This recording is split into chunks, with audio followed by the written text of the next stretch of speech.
জনাব হাসনাত আব্দুল্লাহ কুমিল্লা সরাসরি প্রশ্ন করবেন, ব্যাখ্যার প্রয়োজন নেই। আসসালামু আলাইকুম।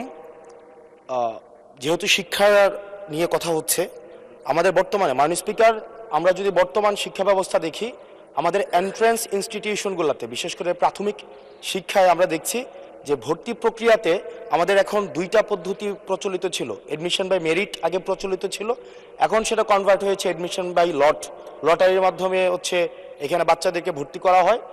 ফলত যেটা হয়েছে, ফিডার ইনস্টিটিউশনগুলোর শিক্ষার মান অনেক কমে গিয়েছে, যার ফলে টার্সিয়ারি এডুকেশনে আমরা হচ্ছে কোয়ালিটি সম্পন্ন ছাত্র আমরা হচ্ছে বিশ্ববিদ্যালয়গুলোতে আমরা পাঠাতে পারি না।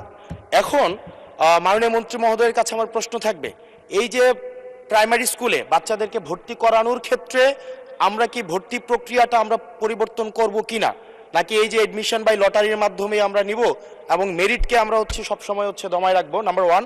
আর নাম্বার টু হচ্ছে, আমাদের বর্তমান শিক্ষা পদ্ধতিতে আমরা যদি দেখি, আমরা যারা পয়সা দিয়ে কিনতে পারে তারা হচ্ছে এখন ইংরেজি মাধ্যমটা কিনছে, যারা পয়সা দিয়ে ইংরেজি মাধ্যম কিনতে পারে না তারাই কেবল আপনি যেই শিক্ষা পদ্ধতি আমাদের জন্য জনজীবনের জন্য আপনি চালু করেছেন সেটা আমরা কিনছি, আর যারা সেটাও কিনতে পারে না তারা হচ্ছে মাদ্রাসা শিক্ষা পদ্ধতি কিনছে।